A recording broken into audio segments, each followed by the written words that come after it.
सभी का Swami Vivekananda coaching centre में हार्दिक अभिनंदन एवं स्वागत। आज हम पंचायती राज एवं स्थानीय स्वशासन के बारे में पढ़ेंगे। इससे संबंधित परीक्षाएं सेट हो, first grade, second grade, third grade और विभिन्न प्रकार की आरपीएससी तथा राजस्थान अधीनस्थ सेवा चयन बोर्ड परीक्षा के द्वारा होने वाली प्रतियोगिता परीक्षाओं में इससे संबंधित प्रश्न पूछे जाते हैं। तो हमें आज पंचायती राज एवं स्थानीय स्वशासन के बारे में पढ़ेंगे। जब हम पंचायती राज के इतिहास के बारे में पढ़ते हैं, पंचायती राज व्यवस्था के बारे में पढ़ते हैं, तो पंचायती राज की व्यवस्था की झलक हमें मौर्य शासनकाल के दौरान देखने को मिलती है।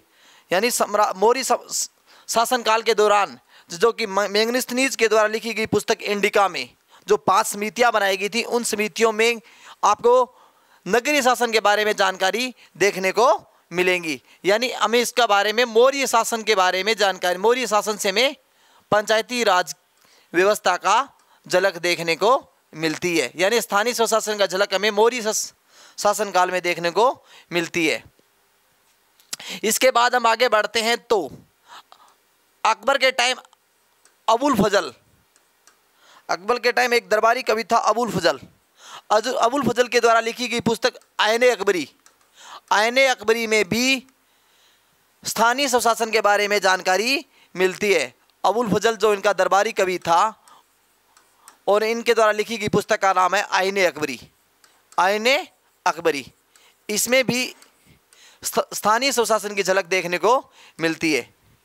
फिर हम इसी इतिहास क्रम में आगे बढ़ते हैं तो ब्रिटिश शासनकाल। किसमें? ब्रिटिश शासनकाल के दौरान।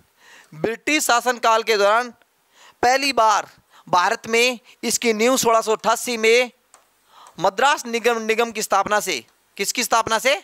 मद्रास नगर निगम की स्थापना से स्थानीय स्वशासन की नींव रखी गई थी। इसके बाद अगर हम आगे सने सने बढ़ते हैं तो ब्रिटिश शासनकाल के दौरान एक ब्रिटिश गवर्नर थे लॉर्ड रिपन। कौन थे? लॉर्ड रिपन एक उदारवादी गवर्नर था और इसने भारत में स्थानीय स्वशासन की नींव डाली थी, स्थानीय स्वशासन को एक मजबूती प्रदान की थी और स्थानीय स्वशासन का सबसे ज़्यादा इन्होंने बढ़ावा दिया था। तो लॉर्ड रिपन को स्थानीय स्वशासन का जनक कहा जाता है। इसलिए स्थानीय स्वशासन का जनक किसको बोलते हैं? स्थानीय स्वशासन का जनक कहा जाता है लॉर्ड रिपन को। तो याद कर लेना, लॉर्ड रिपन को स्थानीय स्वशासन का जनक कहा जाता है। ये लॉर्ड रिपन कौन था? स्थानीय स्वशासन का इसको जनक कहा जाता है, जो भारत का ब्रिटिश गवर्नर जनरल था। इसने भारत में स्थानीय स्वशासन को मजबूती दी थी, स्थानीय स्वशासन को बढ़ावा दिया था। अब आगे चलते हैं। महात्मा गांधी ने एक बात कही थी, एम गांधी की बात कर रहे हैं हमें। महात्मा गांधी ये वह व्यक्ति था जिसने कहा था कि भारत की जो आत्मा है ना वो गाँव में निवास करती है, और इसने बताया कि अगर हमें भारत का विकास करना है तो गांवों का विकास करना होगा, गांवों तक बुनियादी सुविधाएं पहुंचानी होंगी। तो इन्होंने अपनी एक पुस्तक थी my picture of A freedom India में इन्होंने my picture of A freedom India में स्थानीय स्वशासन के बारे में बताया, उल्लेखित किया था, स्थानीय स्वशासन के बारे में बताया था। और महात्मा गांधी के इसी सपने को साकार करने के लिए संविधान निर्माताओं ने नीति निर्देशक तत्वों में, देखो भाई ये इंपॉर्टेंट, नीति निर्देशक तत्व संविधान के कौन से भाग में है? ये संविधान के चौथे भाग में उल्लेखित है। और चौथे भाग के आर्टिकल 40 में पंचायती राज व्यवस्था मतलब ग्राम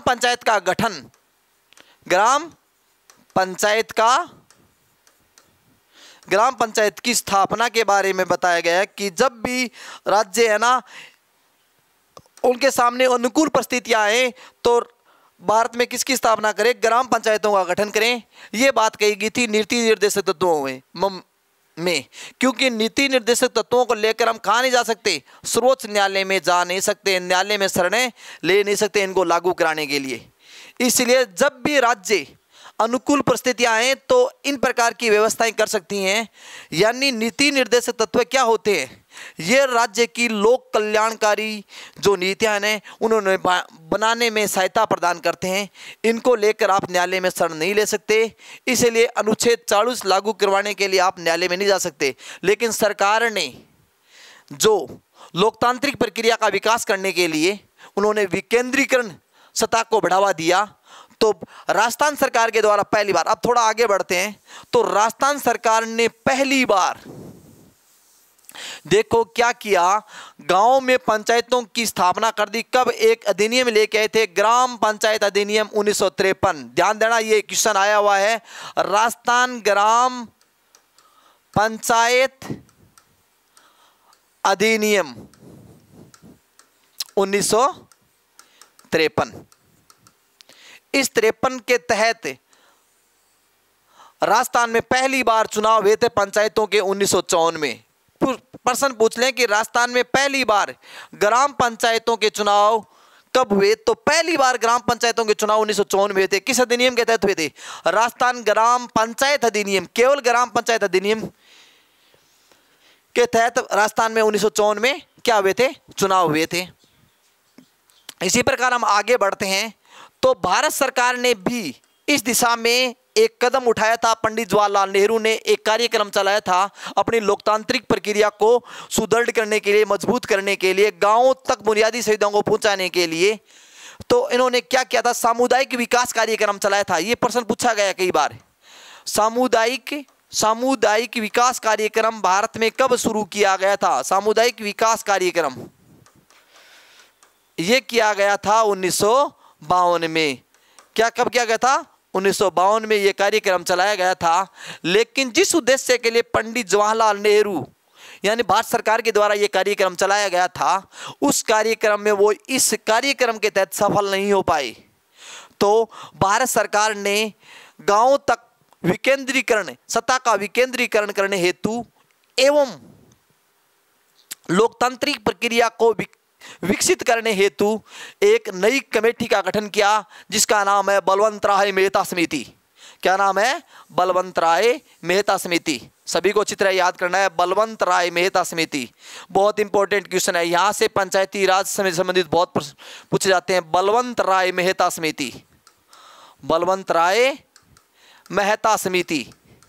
इस समिति का गठन हुआ था, देखो इस समिति का गठन हुआ था 56 में। इसने अपनी रिपोर्ट कब दी थी? इसने रिपोर्ट दी थी 57 में। सुनिए बात, आप ध्यानपूर्वक सुनिए इसकी बातें। उसने अपनी रिपोर्ट 1957 में दी थी। तो इस रिपोर्ट के तहत, बलवंत राय मेहता समिति के तहत भारत में पहली बार त्रिस्तरीय पंचायती राज व्यवस्था का फार्मूला इसके द्वारा दिया गया था। कौन सी तरह की व्यवस्था? त्रिस्तरीय, 3 स्तर की, 3 लेयरों की 3 स्तरीय पंचायती राज व्यवस्था दी थी। त्रिस्तरीय व्यवस्था के बारे में बताया था बलवंत राय मेहता समिति ने।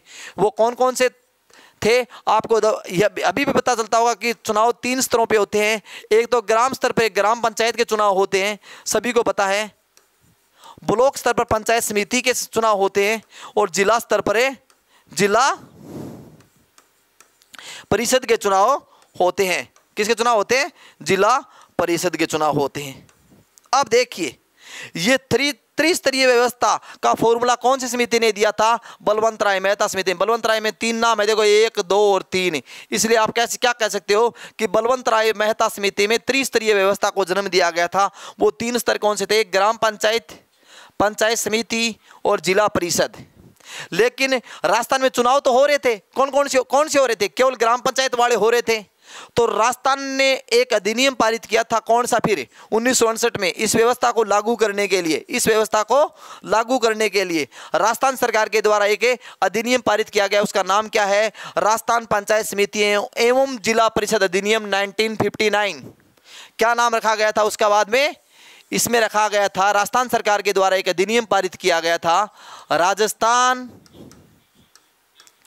पंचायत समिति एवं जिला परिषद अधिनियम, जिला परिषद अधिनियम 1959, ये इंपॉर्टेंट है।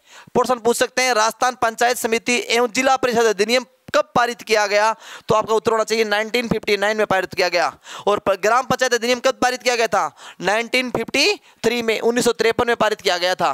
त्रिस्तरीय लागू करना है तो ये तो हमने पारित कर दिया, और ये कब लागू होंगे, जब इनको अधिनियम में पारित करेंगे। तो राजस्थान सरकार के द्वारा ये अधिनियम लेके 1959 में क्या दिया गया, त्रिस्तरीय व्यवस्था को अपनाया गया था। और पूरे भारत में सबसे पहले बलवंत राय मेहता समिति की सिफारिशों के तहत त्रिस्तरीय व्यवस्था के अंतर्गत पहली बार चुनाव हुए थे। कहाँ पे, राजस्थान में। ये क्वेश्चन पूछा गया है। और राजस्थान में इसकी शुरुआत किसने की थी, 2 अक्टूबर 1959 पंडित जवाहरलाल नेहरू ने, किसने, पंडित जवाहरलाल नेहरू ने कब की थी, 2 अक्टूबर को। कहाँ की थी, बगदरी गांव। और बगदरी गांव कहाँ पड़ता है, बगदरी गांव नागौर में इसकी शुरुआत की थी। बगदरी गांव नागौर में इसकी शुरुआत की थी। ये क्वेश्चन कई बार पूछा गया है कि राजस्थान में पहली बार पंचायती राज व्यवस्था की जो त्रिस्तरीय व्यवस्था की बात है। ऐसे पूछ लें कि राजस्थान में ग्राम पंचायतों का सबसे पहले चुनाव का हुआ था, आप उत्तर देना 1954। और ग्राम मतलब राजस्थान में त्रिस्तरीय व्यवस्था के अंतर्गत पहली बार चुनाव कब हुए, तो 1959 में हुए थे। इसकी शुरुआत किसने की थी, पंडित जवाहरलाल नेहरू ने। कब की थी, 2 अक्टूबर 1959 को। कहाँ की थी, बगदरी गांव में की थी, और नागौर के यहाँ की शुरुआत हुई थी। कई बार राजस्थान में सबसे पहले त्रिस्तरीय व्यवस्था के अंतर्गत चुनाव हुए थे। तो इसके बाद ऐसा कौन सा जो राजस्थान के बाद दूसरे नंबर पर आया था, वो आंध्र प्रदेश था। वहाँ 11 अक्टूबर को ये व्यवस्था कब लागू हुई थी, 11 अक्टूबर को। कब लागू हुई थी, 11 अक्टूबर को लागू हुई थी। कहाँ, आंध्र प्रदेश में। 1959 की बात है, आंध्र प्रदेश में 11 अक्टूबर को यह व्यवस्था लागू हुई थी। तो हम कह सकते हैं कि त्रिस्तरीय पंचायती राज व्यवस्था लागू करने वाला राजस्थान पहला राज्य था। तो आप सने सने पढ़ते जाइए, पूरा कॉन्स्टिट्यूशन का ये पोर्शन है ना जो पंचायती राज का है, हम इसको अच्छी तरह से पूरा हल करेंगे। आप ध्यान दीजिए। अब आगे देखो, इसी क्रम में आगे बढ़ते हैं। तो ये व्यवस्था त्रिस्तरीय व्यवस्था लागू होगी, लेकिन अभी तक इसको संवैधानिक दर्जा नहीं मिला। संविधान में भी तो कोई उल्लेख नहीं हुआ। फिर क्या हुआ, यह व्यवस्था शुरू हो गई थी।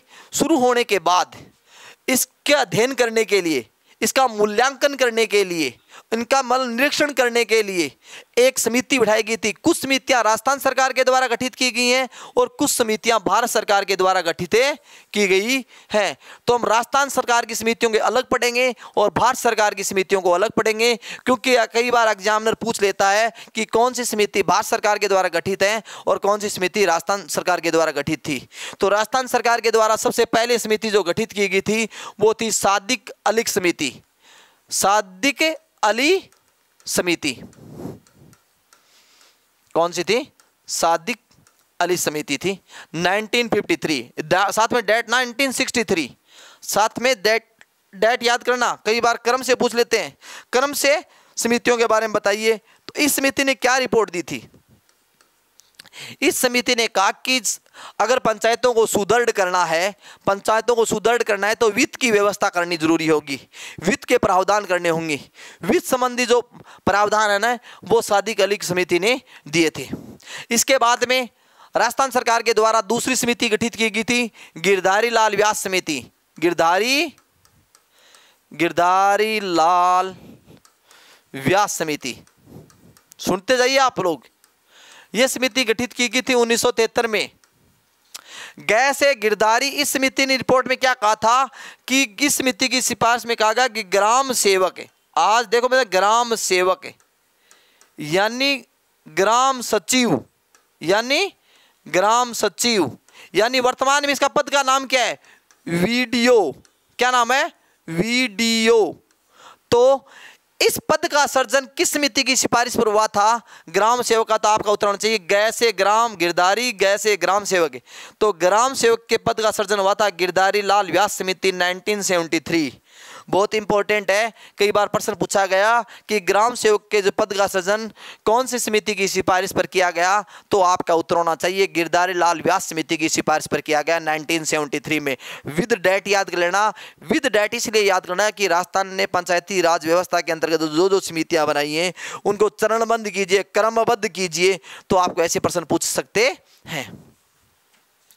इसके बाद इस तीसरी समिति जो कौन सी समिति थी, अलाल सिंह खर्रा समिति। अलाल सिंह खर्रा समिति। अलाल सिंह खर्रा समिति 1990 में गठित की गई थी। तो कई बार ये पूछ लेते हैं अलाल सिंह खर्रा समिति का संबंध किससे है, तो चार ऑप्शन आ जाए कुछ भी, तो आपका उत्तर क्या होना चाहिए, अलाल सिंह खर्रा समिति का संबंध पंचायती राज व्यवस्था से है। किससे? पंचायती राज व्यवस्था से है। तो लाल सिंह खर्रा समिति ने भी 1990 में गठित हुई थी। इस समिति ने भी सुझाव दिए थे कि पंचायती राज व्यवस्था को सुदृढ़ करते रूप दिया जाए। राजस्थान सरकार के द्वारा पंचायती राज व्यवस्था को और सुदृढ़ करने के लिए 2008 में गुलाब चंद कटारिया समिति का गठन किया गया था। गुलाब चंद कटारिया समिति। गुलाब चंद कटारिया समिति। गुलाब चंद कटारिया समिति का संबंध भी किससे है? गुलाब चंद कटारिया समिति का संबंध भी पंचायती राज व्यवस्था से है। ये गठित हुई थी 2008 में।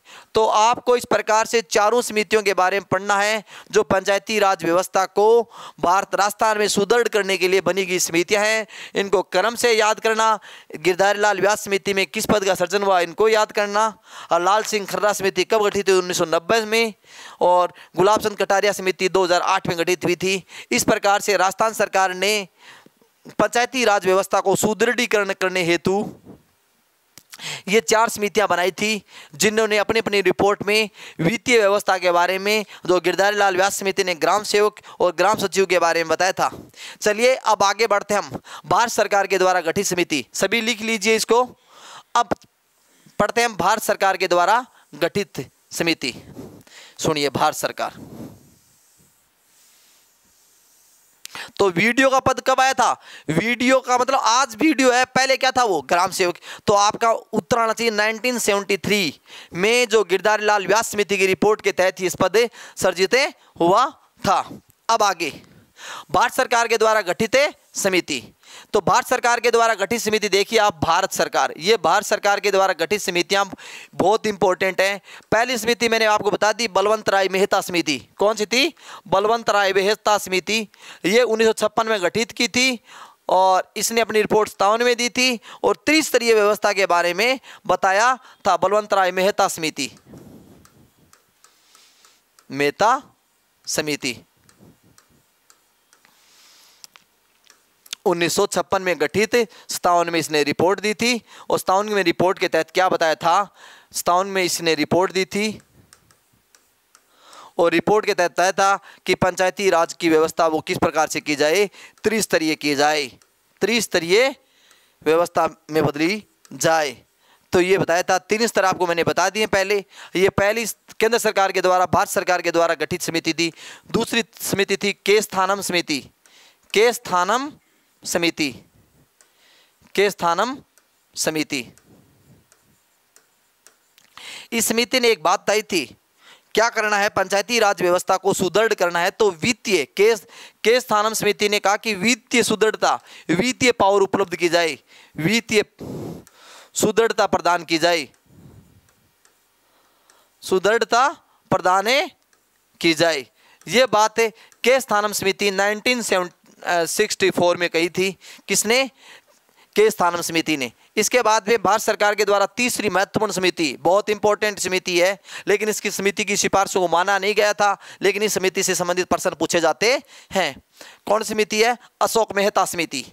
देखो नाम यहाँ पर भी मेहता आ रहा है, वो बलवंत राय मेहता समिति में मेहता आ रहा है। तो नाम देखो, बलवंत राय मेहता में तो 3 नाम है, तो इसने सुझाव दिया था त्रिस्तरीय व्यवस्था के बारे में। और अशोक मेहता में कितने नाम है? 2 नाम है। तो इन्होंने कहा कि पंचायती राज व्यवस्था को त्रिस्तरीय व्यवस्था के बजाय द्विस्तरीय व्यवस्था में बदला जाए। द्विस्तरीय व्यवस्था की सिफारिश की थी इसने। कितनी? 1977 में इसने अपनी रिपोर्ट दी थी।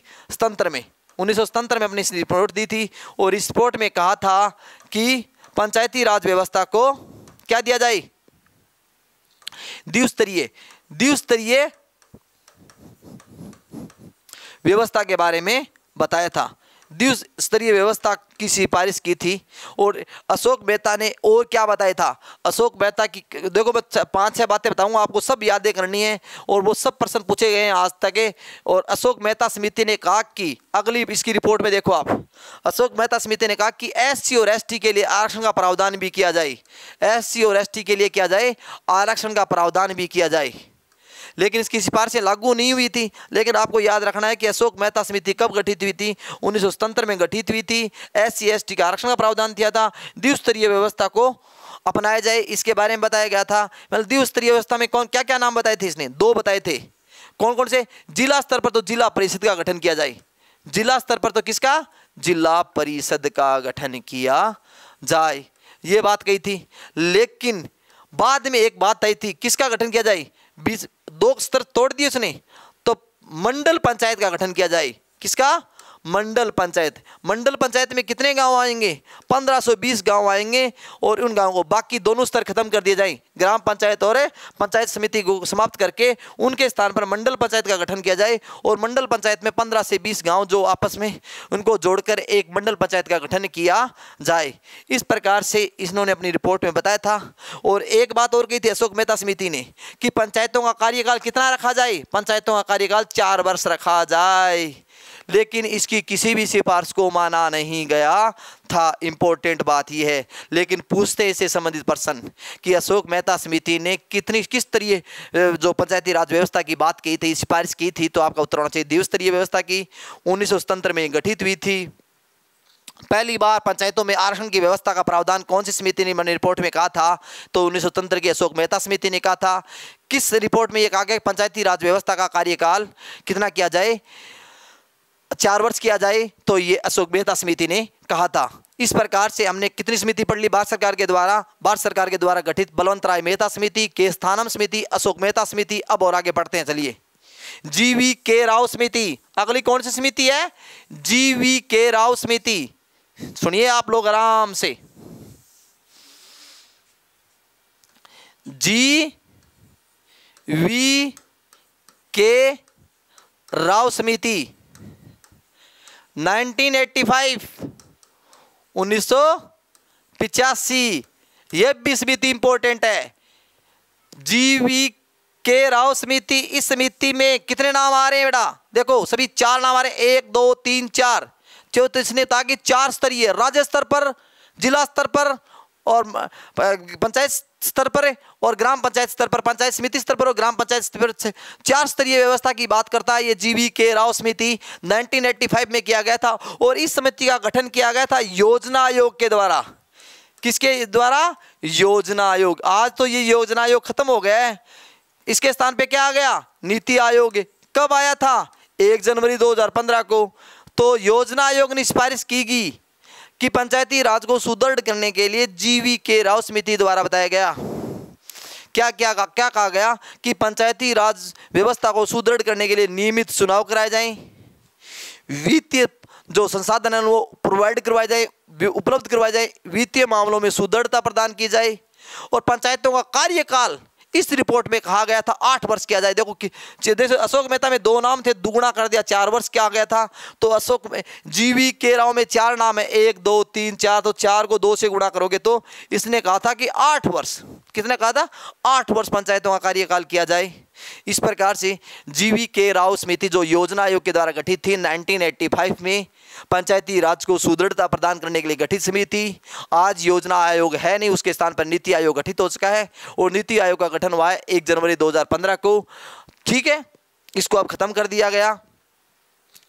तो अब इस समिति ने क्या कहा था कि पंचायती राज व्यवस्था है ना, वो क्या होनी चाहिए? सुदृढ़ होनी चाहिए, मजबूती दो, वित्तीय संसाधन उपलब्ध करवाओ। तो इसके कार्यकाल को इन्होंने कहा कि 8 वर्ष किया जाए, नियमित चुनाव करवाए जाएं। ये बात इसके द्वारा की गई थी। अब इसके बाद में 2 समिति बहुत इंपॉर्टेंट समिति है और दोनों समितियों की सिफारिश के आधार पर पंचायती राज व्यवस्था को संवैधानिक दर्जा दिया गया था। पंचायती राज व्यवस्था को क्या दिया गया था? संवैधानिक दर्जा दिया गया था। पहली समिति थे, देखो पीके थुंगन समिति, एक तो बताऊं पहले, रुको, LM सिंघवी समिति। ध्यान देना, दोनों ही समिति अपने आप में इंपॉर्टेंट है। एल.एम. सिंघवी समिति और दूसरी है, सुनो दूसरी, पी.के. थुंगन समिति, पी.के. थुंगन समिति। अब पूछ रहे हैं दोनों समिति का संबंध किससे है, तो पंचायती राज व्यवस्था से है। यह गठित हुई थी 1986 में और यह गठित हुई थी 1988 में। दोनों ही समिति इंपॉर्टेंट है। लक्ष्मीमल सिंघवी समिति 1986, इस समिति ने क्या कहा था? इस समिति ने कहा था कि पंचायती राज को संवैधानिक दर्जा प्रदान किया जाए। बहुत इंपॉर्टेंट बात है, पंचायती राज व्यवस्था को क्या किया जाए? संवैधानिक दर्जा प्रदान किया जाए, संवैधानिक दर्जा प्रदान किया जाए। ये बात एल.एम. सिंघवी समिति ने कही थी। और पंडित उस समय भारत के प्रधानमंत्री थे राजीव गांधी, इनकी बात को माना और उन्होंने संविधान में इसमें कॉन्स्टिट्यूशनल अमेंडमेंट करने के लिए, हमने संवैधानिक संशोधन करने के लिए वो संविधान क्या करते हैं, 64वां संविधान संशोधन लेके आते हैं। वो ग्राम पंचायतों से संबंधित है, लेकिन लोकसभा में पारित हो जाता है और उस समय राजीव गांधी की सरकार का विघटन हो जाता है, तो इसलिए वो राज्यसभा में पारित नहीं हो पाता। तो ये 64वां संविधान संशोधन वहीं रद्द हो जाता है। इसी प्रकार से नगरीय शासन व्यवस्था में भी उन्होंने संशोधन करने के लिए 65वां संविधान संशोधन लेके आए थे, लेकिन लोकसभा में पारित हो जाता है और सरकार के विघटन होने के कारण 64 और 65 दोनों पारित नहीं हो पाते। ये राजीव गांधी का प्रयास जरूर था, लेकिन उसमें वो सफल नहीं हो पाए थे। अब एल.एम. सिंघवी समिति के बारे में राजीव गांधी ने एक बात कही थी, ये पंचायती राज व्यवस्था का पुनरुद्धार करने वाली समिति है। क्या है? तो पूछ लें कि पंचायती राज व्यवस्था का पुनरुद्धार करने वाली समिति किसको कहा जाता है, तो आपका उत्तर होना चाहिए लक्ष्मीमल सिंघवी समिति को कहा जाता है। और दूसरी समिति पी.के. थुंगन समिति, इस समिति ने भी पंचायती राज व्यवस्था को संवैधानिक दर्जा देने की बात कही थी। किसकी बात कही थी? संवैधानिक दर्जा देने की बात कही थी, संवैधानिक दर्जा देने की बातें कही गई थी। ठीक है, इस प्रकार इन दोनों समितियों की सिफारिश पर पी.वी. नरसिम्हा राव के द्वारा पंचायती राज व्यवस्था को संवैधानिक दर्जा देने के लिए कॉन्स्टिट्यूशनल अमेंडमेंट 1973 मतलब 73वां संविधान संशोधन किया गया था। कौन सा किया गया था? 73वां संविधान संशोधन 1992 लेके आए थे। कौन है? पी.वी. नरसिम्हा राव उसमें भारत सरकार के प्रधानमंत्री थे, वो लेके आए थे। उनकी सरकार में पहली बार पंचायती राज व्यवस्था और या स्थानीय सुशासन को संवैधानिक दर्जा देने के लिए क्या किया? इसको संवैधानिक दर्जा 73वां संविधान संशोधन किया। कौन सा? 73वां संविधान संशोधन, 73वां संविधान संशोधन कब किया? 73वां संविधान संशोधन 1992 नाम था इसका। और ये लागू कब हुआ था, ये सब बातें पढ़ेंगे। और इस संशोधन को करते समय संविधान में कई जगह इनका उल्लेख किया गया। 73वें संविधान संशोधन के द्वारा भाग 9, कौन सा? भाग 9, केवल भाग 9, देखो याद रखना। 73वें संविधान संशोधन भाग 9 अनुच्छेद 243 से लेकर 243 ए से लेकर 243 ओ तक ग्राम पंचायतों के बारे में बताया गया था। ये भाग 9 था, जिसमें 243 खुद प्लस में 243 ए से लेकर 243 ओ तक है। यानी टोटल कितने आर्टिकल हो गए? 16 आर्टिकल, 16 अनुच्छेदों में ग्राम पंचायतों का उल्लेख किया गया है 73वें संविधान संशोधन में। 73वें संविधान संशोधन में तो आपको 73वां संविधान संशोधन 1992 में कब पारित हुआ? देखो 92 में ये लेके आए थे, तो 92 में ये 22 और 23 दिसंबर को तो लोकसभा और राज्यसभा में पारित हो जाता है। कितने को? 22 और 23 दिसंबर 1992 को तो यहाँ तो पास हो जाता है, लेकिन राष्ट्रपति के पास हस्ताक्षर करने के लिए जाता है, तो राष्ट्रपति इसको हस्ताक्षर करते हैं 20 अप्रैल 1993 को राष्ट्रपति इसके ऊपर हस्ताक्षर करते हैं। लेकिन हस्ताक्षर करने पर कानून बन तो गया, लेकिन जब तक गजट में नोटिफिकेशन नहीं जारी होता तब तक वह लागू नहीं होता। इसको लागू किया गया था पूर्ण भारत, संपूर्ण भारत में 24 अप्रैल 1993 को। ध्यान रखना 24 अप्रैल के दिन को हम पंचायती राज दिवस के रूप में मनाते हैं, क्योंकि संविधान पूरे भारत में यह लागू कब हुआ था? 24 अप्रैल 1993 को ये लागू हुआ था, 24 अप्रैल 1993 को ये लागू हुआ था। इसलिए इस दिवस को पंचायती राज दिवस के रूप में मनाया जाता है। और कॉन्स्टिट्यूशन में, हमारे संविधान में भाग 9 में इन अनुच्छेदों में इनका प्रावधान किया गया। 243 ए से लेकर 243 ओ तक इसका प्रावधान है। 16 अनुच्छेद हैं। और साथ में क्या किया गया कि एक 11वीं अनुसूची जोड़ी गई संविधान में। कौन सी अनुसूची जोड़ी गई थी? 11वीं अनुसूची जोड़ी गई थी संविधान में। और 11वीं अनुसूची कैसे, उसका वो किससे संबंधित है? पंचायती राज व्यवस्था से संबंधित है 11वीं अनुसूची। तो पूछ लें 11वीं अनुसूची का संबंध किससे है, तो आपका उत्तर आ जाना चाहिए 11वीं अनुसूची का संबंध पंचायती राज व्यवस्था से है। कितने से है? पंचायती राज व्यवस्था से है। और साथ में इस सूची में जोड़ते हुए पंचायतों को कितने विषयों पर कानून बनाने की शक्ति दी गई थी? पंचायतों को 29 विषयों पर, याद करना, कितने विषयों पर कानून बनाने की शक्ति दी गई थी? 29 विषयों पर कानून बनाने की शक्ति दी गई थी। इस प्रकार से कॉन्स्टिट्यूशनल अमेंडमेंट करते हुए, संविधान संशोधन करते हुए, 73वें संविधान संशोधन के द्वारा पंचायती राज व्यवस्था को संवैधानिक दर्जा दिया गया था। साथ में देखो ये क्या गया, 24 अप्रैल 1993 को ये पूरे भारत में लागू हो गया था। लेकिन राज्य सरकारों को दिशा निर्देशित किया गया कि 1 वर्ष के भीतर सभी राज्य इससे संबंध में कानून बनाएंगे और इसको लागू करेंगे। तो ये क्वेश्चन कई बार आता है कि सबसे पहली बार पंचायती राज व्यवस्था का जो संवैधानिक दर्जा दिया गया था, उसके तहत सबसे पहली बार इसे संबंध में अधिनियम किसने पारित किया था? तो वो कर्नाटक ने किया था। और जबकि इस व्यवस्था के तहत सबसे पहली बार चुनाव किस राज्य ने करवाए थे? तो वो मध्य प्रदेश ने करवाए थे 1994 में।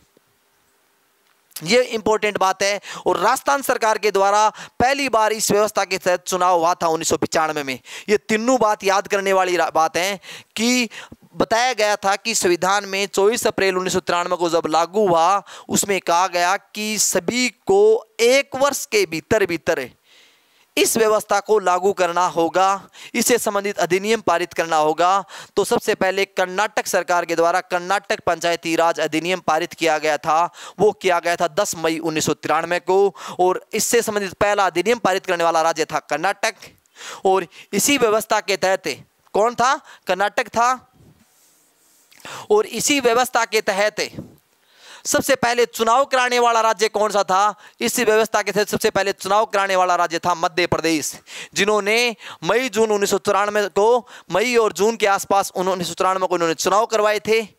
ठीक है।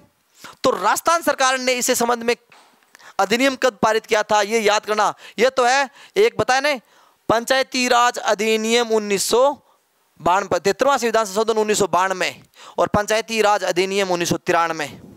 ये भारत सरकार का, लेकिन नाम आ जाए पीछे जुड़ के, राजस्थान पंचायती राज अधिनियम। राजस्थान पंचायती राज अधिनियम कब पारित हुआ? तो आपको क्या लिखना है? राजस्थान पंचायती राज अधिनियम में देखो, यो 24 अप्रैल को लागू हुआ था ना, 24 अप्रैल 1993 को। तो राजस्थान सरकार ने जस्ट एक दिन पहले, 1 साल पूरे होने के भीतर करना था, तो राजस्थान सरकार ने 23 अप्रैल 1993 को इसको लागू किया। 23 अप्रैल 1993 को अधिनियम पारित करके लागू किया राजस्थान पंचायती राज अधिनियम 94 को, ये 94 को लागू किया था। तो कब पारित किया? 1994। राजस्थान पंचायती राज अधिनियम 1994। तो ये याद रखना, राजस्थान पंचायती राज अधिनियम किस नाम से जाना जाता है? राजस्थान पंचायती राज अधिनियम 1994 के नाम से जाता है। वह ऑप्शन में आएगा राजस्थान पंचायती राज अधिनियम 1993, राजस्थान पंचायती राज अधिनियम 1992, राजस्थान पंचायती राज अधिनियम 1995। तो आपका उत्तर क्या होना चाहिए? राजस्थान पंचायती राज अधिनियम 1994। हाँ ने, तो कब लागू हुआ था पूरे राजस्थान में? ये 23 अप्रैल 1994 को लागू हुआ था। ये राजस्थान सरकार के द्वारा प्रयास था। ठीक है। अब इसके क्रम में आगे बढ़ते हैं। इस क्रम में आगे बढ़ते हैं तो राजस्थान सरकार के द्वारा एक तो ये अधिनियम पारित करा दिया। ठीक है। तो राजस्थान सरकार ने इस अधिनियम को पारित करवाने के साथ साथ क्या कहा कि अब हमें चुनाव करवाने हैं। तो जुलाई में उन्होंने क्या किया? जुलाई के अंदर, जुलाई 1994 में, अप्रैल में पास कर दिया। तो इन्हें राज्य निर्वाचन आयोग की स्थापना की। राज्य निर्वाचन आयोग की स्थापना की। राज्य निर्वाचन आयोग की स्थापना की। और पहले राज्य निर्वाचन आयुक्त किसको बनाया गया था? पहला राज्य निर्वाचन आयुक्त बनाया गया था अमर सिंह राठौड़।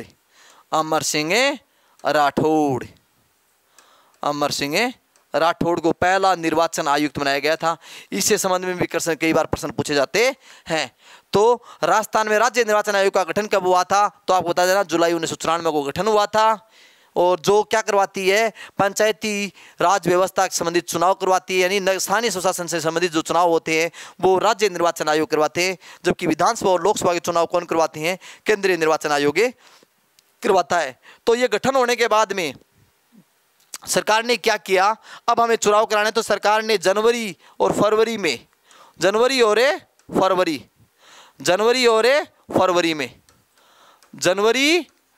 फरवरी में राजस्थान सरकार चुनाव करवाती है 1995 में। और राजस्थान में पहली बार चुनाव कब होते हैं? 1995 में इसके तहत करवाए जाते हैं।